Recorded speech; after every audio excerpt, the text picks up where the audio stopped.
जय श्री कृष्णा। राधे राधे। आइए सुनते हैं बैसाख मास में रोज नित्य नियम से सुने जाने वाली कहानी राजा और बांदरी की। एक राजा था। वह बैसाख माह में प्रतिदिन ब्रह्म मुहूर्त में उठकर गंगा जी में स्नान करता था। राजा का आदेश था कि मुझसे पहले गंगा जी में कोई भी स्नान नहीं करेगा। राजा जब भी गंगा जी में स्नान करने जाते तो उन्हें प्रतिदिन शांत जल के स्थान पर हिलता हुआ हलचल युक्त जल दिखाई देता। तो राजा को संदेह होता था कि यदि यहाँ पर निश्चय ही मुझसे पहले कोई प्रतिदिन गंगा जी में स्नान करता है। अतः राजा ने नदी के तट पर पहरेदार बैठा दिए। गंगा जी के तट पर एक वृक्ष था, उस पर एक बंदरिया रहती थी। वह प्रतिदिन राजा के स्नान करने से पूर्व ही स्नान करके वापस वृक्ष पर चढ़कर बैठ जाती थी। इस प्रकार होते होते पूरा बैसाख माह व्यतीत हो गया, किंतु अंतिम दिन राजा के पहरेदार ने ये देख लिया और उस बंदरिया को पकड़कर राजा के पास ले गए और कहा कि ये बंदरिया आपसे पूर्व ही प्रतिदिन गंगा जी में स्नान करती है। उधर राजा की प्रतिज्ञा थी कि यदि कोई स्त्री मुझसे पूर्व गंगा जी में स्नान करती होगी तो मैं उसके साथ विवाह करूंगा। इसलिए राजा को बंदरी के साथ विवाह करना पड़ा। बैसाख स्नान के पुण्य से बंदरी के गर्भ ठहर गया। 9 मास पूर्ण होने पर बंदरी ने राजा से पूछा कि शिशु जन्म के समय मुझे क्या करना चाहिए।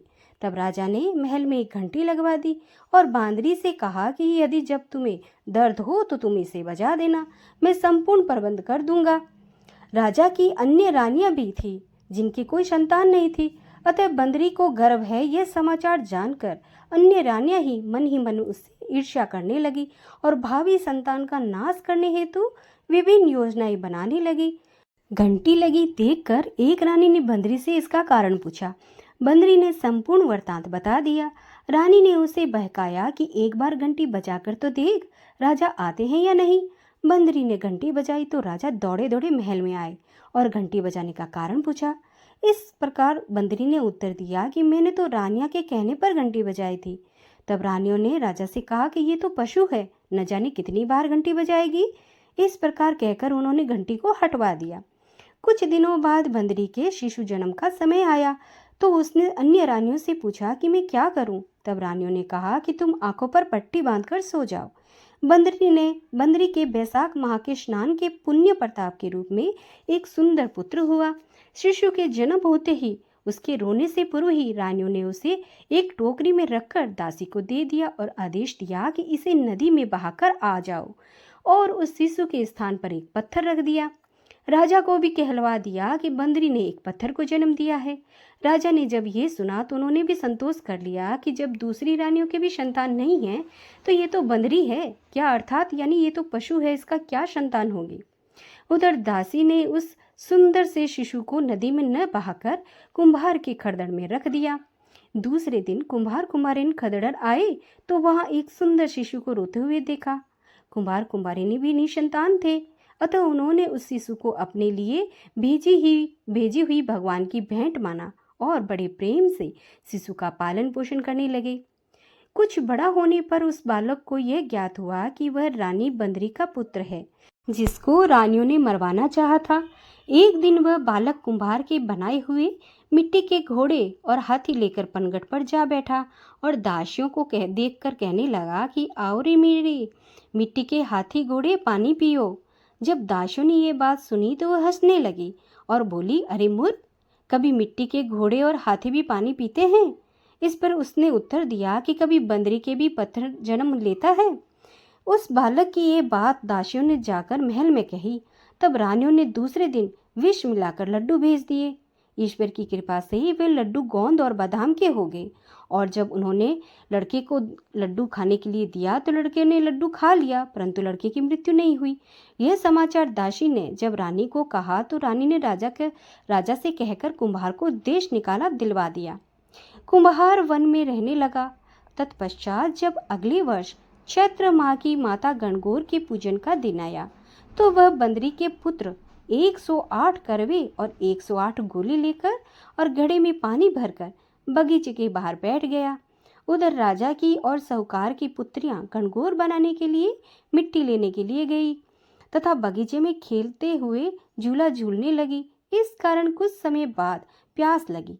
तब उन्होंने उस बंदरी के पुत्र से जल पिलाने के लिए कहा तो उस युवक ने उत्तर दिया कि मेरे पास तो एक गोली है, उसे खाते जाओ और चारों तरफ मेरे और फेरे लगाती जाओ, तब मैं तुम्हें जल पिलाऊंगा। इस पर पहले तो कन्याओं ने मना कर दिया, किंतु प्यास तीव्र होने के कारण मान गई। इस प्रकार गोली खाने एवं उस युवक के साथ फेरे लेने से वे सभी गर्भवती हो गई। बाद में जब उनके माता पिता को ये वृत्तांत ज्ञात हुआ तो वे सभी कुम्हार के पास गए और संपूर्ण वृत्तांत सुनाया तथा कहा कि मेरे तेरे पुत्र ने हमारी इन कन्याओं से विवाह किया है, अब तू इन्हें अपने घर रख। तब कुम्हार ने निर्धन होने के कारण असमर्था व्यक्त की तो कन्याओं के माता पिता ने उसे बहुत सारा धन देकर अपनी कन्याओं को कुम्हार के घर विदा कर दिया और उधर कुम्हार के घर 108 बहुएं आ गई और कालांतर में उनसे 108 ही पोते हो गए। तत्पश्चात एक दिन कुम्हार के पुत्र ने अपने पिता से कहा कि 108 बहुएं और 108 पोते हैं, अतः अब हम समस्त नगरी को भोजन हेतु निमंत्रण देंगे। कुम्हार ने राजा के महल में भी भोज हेतु बुलावा दिया। राजा के यहाँ ने रानी बांदरी के अतिरिक्त सब भोजन हेतु पधारे। तब राजकुमार राजा की आज्ञा लेकर रानी बांदरी को लेने रथ पालकी लेकर गया और लाकर सभा में सबसे ऊंचे स्वर्ण आसन पर उसे बिठाया। राजकुमार ने अपने सभी पत्नियों को समझा दिया था कि बंदरी मुझे जन्म देने वाली माता है, अतः एक एक बहुरानी बंदरी के चरण स्पर्श करती गई और एक एक सोने का सिक्का और पोते को गोद में देती गई। जब राजा और अन्य रानियों ने ये देखा तो कुम्हार के पुत्र से इसका कारण पूछा। रानियों को तो संदेह होने लगा कि यह अवश्य ही बंदरी का पुत्र है, इसलिए रानियां रूठकर राजा को कहने लगी कि कुम्हार के पुत्र ने हमारा अपमान किया है और बंदरी का सम्मान किया है, अतः हम लौटकर जा रही हैं। इधर राजा को पुत्र के जन्म का संपूर्ण रहस्य ज्ञात हो गया था, इसलिए उन्होंने रानियों को देश निकाला दे दिया और सभी पुत्र वधुओं और पौत्रों को लेकर महल में लाया। राजकुमार का राज तिलक हुआ। कुम्हार कुम्हारियों को भी राजकुमार में महल में रहने के लिए निवेदन किया, किंतु वे नहीं माने। तब राजा ने उन्हें ढेर सारा धन दिया। अतः वैशाख स्नान का इतना महात्म्य है तो सबको वैशाख स्नान करना चाहिए। बंदरी ने वैशाख स्नान किया था तो उसे राजा का राज्य मिला, पुत्र पौत्रादि प्राप्त हुए। हे ईश्वर, जैसे बंदरी को पुण्य मिला उसी प्रकार हमें भी पुण्य देना। तो भक्तों, यहाँ पर वैशाख मास की सुनी जाने वाली बंदरी और राजा की कहानी समाप्त होती है।